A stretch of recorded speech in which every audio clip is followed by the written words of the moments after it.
नमस्कार,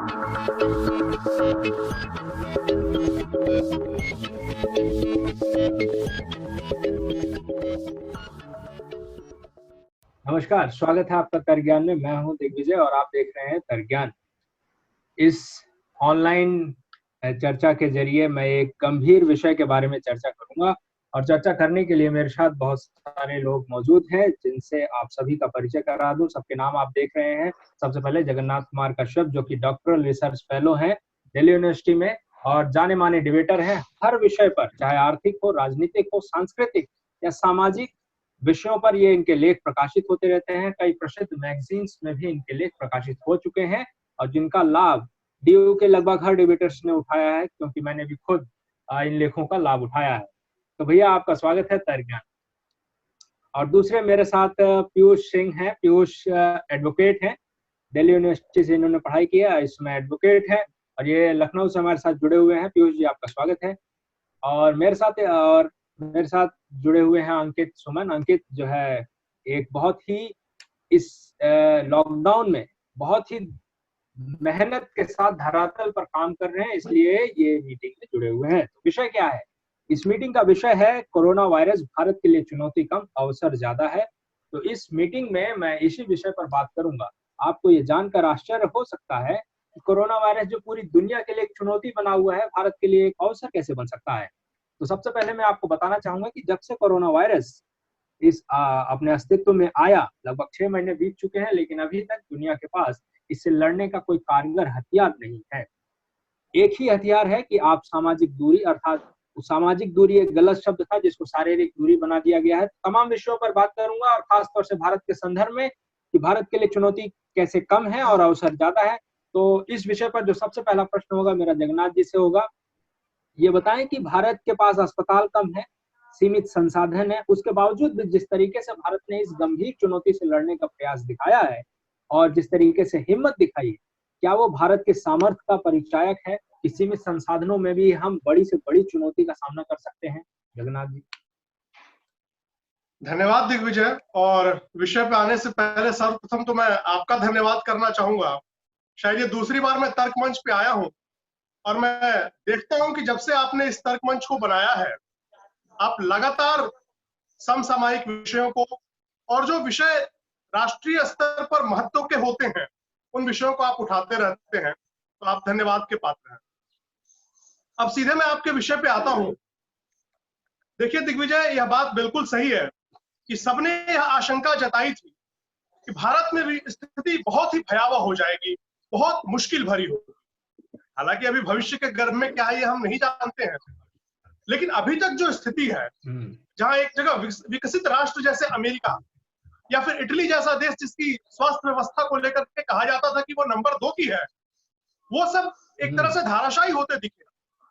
65,000 से ऊपर लोग, आंकड़े इधर उधर हो सकते हैं, अमेरिका में इस बीमारी की वजह से हताहत हुए, लाखों लोग इससे सफर किए। वही भारत में यह आंकड़ा काफी कम है। अगर हम फर्टिलिटी रेशियो भी देखें तो भारत उन सारे विकसित देशों की तुलना में बहुत बेहतर स्थिति में है।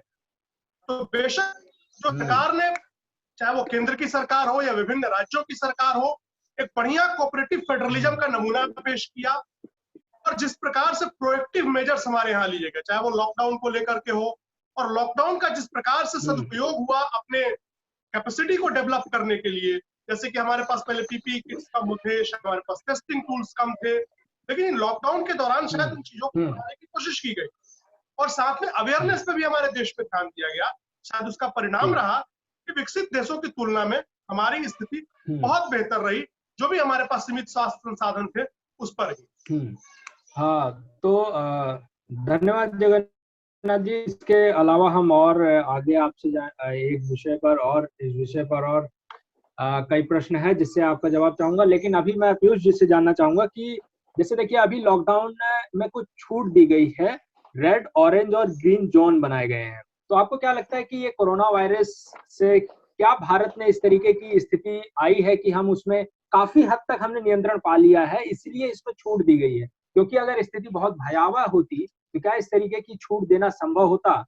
तो इसी से जुड़ा हुआ प्रश्न ये है कि इस तरीके से की छूट देने से अर्थव्यवस्था को कितनी गति मिल पाएगी या फिर जो अर्थव्यवस्था में कमी आई है उसकी पूर्ति कितनी हो पाएगी? पीयूष जी। धन्यवाद दिग्विजय। सबसे पहले तो मैं आपका धन्यवाद करूंगा कि आपने मुझे तर्क मंच के इस प्लेटफॉर्म पे मुझे आमंत्रित किया। जिस तरह से अभी सिचुएशन भारत की स्थितियां दिखाई दे रही हैं कि भारत में नंबर ऑफ केसेस कम हो रहे हैं, मतलब उतने जितना विदेशी उनसे कम है, लेकिन भारत के लिए आगे का रास्ता बहुत चिंतनक। जैसा कि आज सुबह ही गया कि अरविंद केजरीवाल जी ने, दिल्ली के मुख्यमंत्री ने बताया है कि अप्रैल माह में उनका राजस्व जो है 3500 करोड़ से घटकर 3200 मतलब 300 करोड़ पे आ गया है। टोटल 3200 करोड़ का उनको नुकसान हुआ है। तो जो छूट दी गई है वो तो ठीक है कि आप उसको जो है आप भारत की अर्थव्यवस्था को सुचारू रूप से चलाने के लिए कुछ नए कदम उठाना चाह रहे हैं, लेकिन कुछ क्षेत्र ऐसे हैं जिनमें पूरी तरह से ही मंदी आने की पूर्ण संभावनाएं हैं, जैसे कि टूरिज्म। भारत में टूरिज्म, भारतीय इकोनॉमी में, भारतीय अर्थव्यवस्था में टूरिज्म का योगदान करीब 10% के आसपास है और 5 करोड़ नौकरियां टूरिज्म के माध्यम से भारत सरकार को, भारत की इकोनॉमी में सहायता देती है। आज के दिन में टूरिज्म का सेक्टर पूरी तरह से बंद है। ना ही किसी तरह का डोमेस्टिक टूरिज्म हो रहा है, ना ही किसी तरह का इंटरनेशनल टूरिज्म होने की संभावनाएं हैं। तो इस क्षेत्र में भारतीय सरकार को, केंद्र सरकार को, राज्य सरकारों को क्या कदम उठाने चाहिए वो उन्हें देखने की जरूरत पड़ेगी। दूसरा एक बहुत बड़ा विषय जो हमारे सामने उठकर आ रहा है कि लॉकडाउन हमने खोल दिया है, लेकिन उसके बाद में अगर किसी तरह की ये कम्युनिटी ट्रांसमिशन शुरू हो गया, जैसा कि धारावी, मुंबई के धारावी में या कहीं और देखा गया है, तो उस क्षेत्र को पूरी तरह से जो है उन्हें लॉकडाउन करना पड़ जाएगा। और एक चीज और ध्यान दीजिए, अगर आप, तो जितने भी 137 जिले पूरे भारत में बंद किए गए हैं वो औद्योगिक दृष्टि से बहुत ही महत्वपूर्ण शहर हैं सारे। ऑरेंज जोन में कुछ ऐसे शहर हैं जिनमें औद्योगिक दृष्टि से काम होता है, लेकिन जितना जो रेड जोन के एरियाज हैं उनमें औद्योगिक दृष्टि से महत्वपूर्ण काम होते हैं, उतना और किसी राज्य में और किसी जिले में नहीं होता है।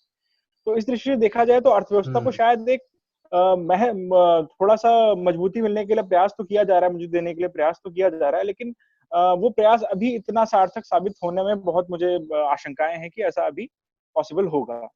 दिग्विजय।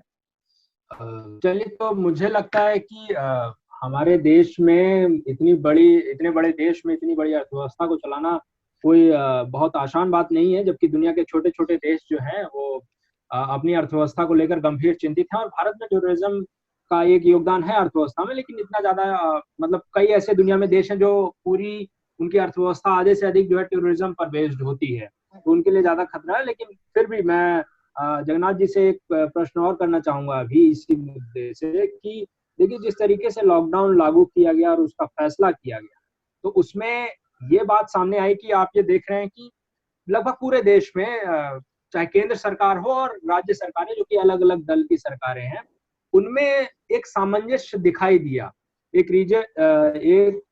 एक आध अपवाद, जैसे मान लीजिए बंगाल का आप मसला ले लें कि वहां केंद्रीय टीमों को जांच में सहयोग नहीं पहुंचाया गया। उसके अलावा पूरे देश में एक राजनीतिक सामंजस्य दिखाई दिया और परिपक्वता दिखाई गई, जो कि पश्चिम के कई विचारक ऐसा और पश्चिम की जो मीडिया है वो ये नहीं मानती है कि भारत जैसे देश में और विविधता भरे देश में इस तरीके का सामंजस्य दिखाई देगा। लेकिन भारत ने जब आजादी के बाद भी ऐसा सामंजस्य दिखाया था और इस समय भी दिखा रहे। तो राजनीति को लेकर जो इस समय कुछ छोटी मोटी घटनाएं सामने आ जाती हैं, जैसे एक बंगाल की तरफ से बहुत ज्यादा चीजें सामने निकल कर आई थी कि जब देश को एकजुट होना चाहिए उस समय भी राजनीतिक मतभेद उभर कर सामने आ गए। तो इसके ऊपर आप क्या टिप्पणी करना चाहेंगे कि हमें इस समय राजनीति को बिल्कुल ही दूर रखना चाहिए? बिल्कुल दिग्विजय, आपने सही कहा, और इसीलिए मैंने अपने प्रारंभिक वक्तव्य में ही एक शब्द का प्रयोग किया, कोऑपरेटिव फेडरलिज्म। भारत की नींव जो है वह सहकारी संघवाद पर ही टिकी हुई है, क्योंकि जितनी विविधताओं से भरा देश है और लगातार आजादी के पश्चात अब तक उन पश्चिमी विचारकों को तो हमने कम से कम गलत साबित किया ही, जो हमेशा यह शंका करते थे कि एक लोकतंत्र के रूप में भारत कितना सफल होगा। और जहां तक इस महामारी का प्रश्न है, तो हम देख सकते हैं कि विभिन्न राज्यों में और केंद्र शासित प्रदेशों को मिलाकर के जिस तरह का एक बेहतर तालमेल प्रदर्शित किया गया।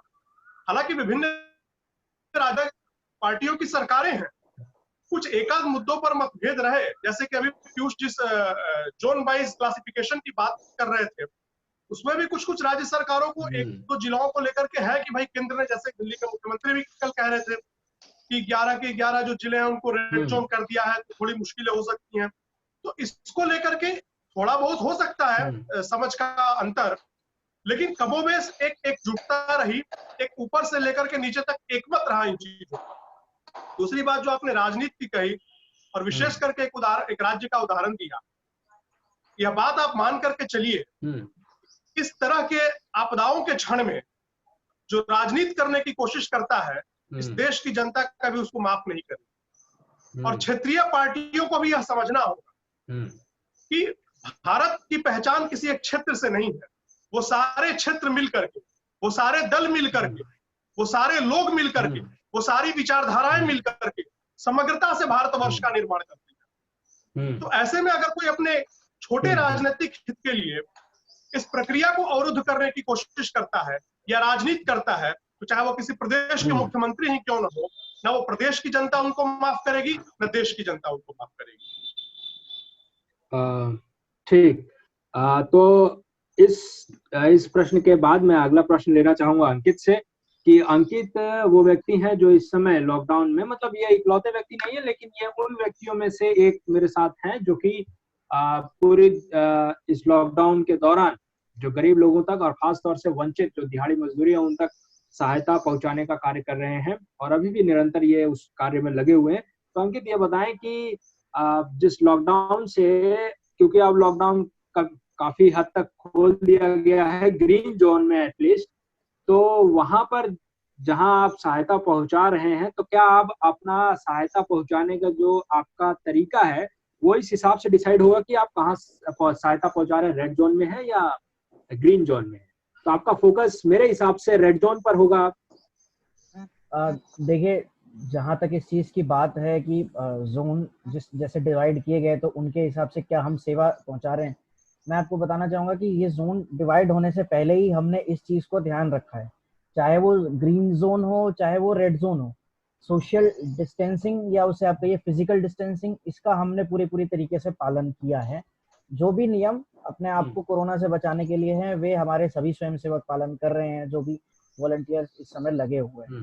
तो जोन से हमें उतना कोई फर्क नहीं पड़ रहा, क्योंकि हमने सख्ती जो है वो रेड जोन, ग्रीन जोन और ऑरेंज जोन तीनों जगह बना रखी है। हाँ, ये है कि अब जैसे जोन बना दिए गए हैं, तो ये इससे एक संदेश सब तक पहुंचा है कि जो ग्रीन जोन है वहां पे काम अब थोड़े हमारे और भी ज्यादा हो जाएंगे, और रेड जोन में पहले से ही मतलब हमने सख्ती इतनी बना रखी है कि वो काम उतने सिकुड़े हुए हैं। ऐसा नहीं है कि हम खुल करके सभी जगहों पे काम कर रहे हैं, ये चीज है। और दूसरी चीज में अच्छा अंकित, इसमें जी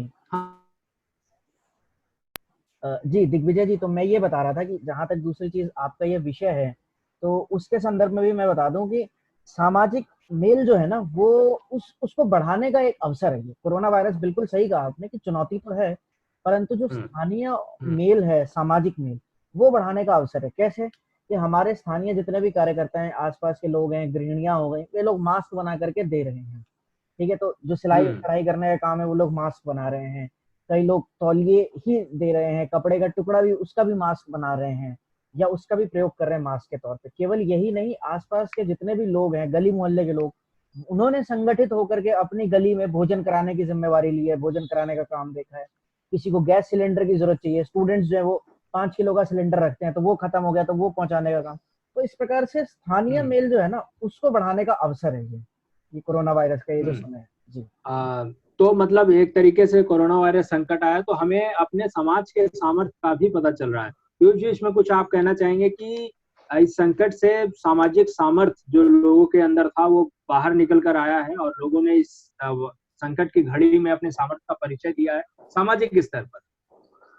देखिए दिग्विजय, अभी जब प्रधानमंत्री नरेंद्र मोदी जी ने 27 अप्रैल के आसपास में पंचायत के लोगों से बात की, प्रधान और ग्राम सेवकों से बात की, तो उन्होंने एक बहुत महत्वपूर्ण शब्द का प्रयोग किया कि अब हमें आत्मनिर्भर होने की आवश्यकता है। और इसी आत्मनिर्भरता का आप परिणाम देखिए कि बहुत सारे संस्थान थे, बहुत सारे छोटे छोटे, जैसे मैं लखनऊ में एक जगह रहता हूँ, वहां पर एक कॉलोनी की इकाई बनी होती है, कॉलोनी की एक विकास समिति बनी होती है। ये किसी तरह केवल कॉलोनी से रिलेटेड काम क्या करती थी, लेकिन जैसे ही कोरोना लॉकडाउन की सिचुएशन आई और उन्होंने देखा कि मजदूर जो है रोड से गुजर रहे हैं या ऐसे लोग हैं जहाँ पे सामान नहीं पहुंच पा रहा है या मास्क नहीं है, तो उन लोगों के लिए खाने पीने की व्यवस्था करना, उन लोगों के लिए पीपीई किट या किसी तरह का जो भी अगर वो सहयोग कर सकें अपने माध्यम से, जो घर में मास्क बना सकते हैं, औरतें केवल अगर 5-5 मास्क बना के अगर 100 घरों से हम देखें तो हम 500 मास्क निकाल सकते हैं। तो इस तरह से हमने छोटे छोटे अवसरों को जो है भुनाने की कोशिश की, और भारतीय समाज जो बहुत पहले से और इतिहास बताता चला है कि हम एक सहयोग की भावना के साथ वास्तविक कुटुंबम के साथ जीते आए हैं, तो हमने उस भावनाओं को पूरा जो है पूरी तरह से हमने उसे अपने आप को जस्टिफाई किया, और हम इस लॉकडाउन के इस विपदा के समय में भी हम एकजुटता के साथ काम करते हुए इस महामारी से लड़ रहे हैं। जी जी,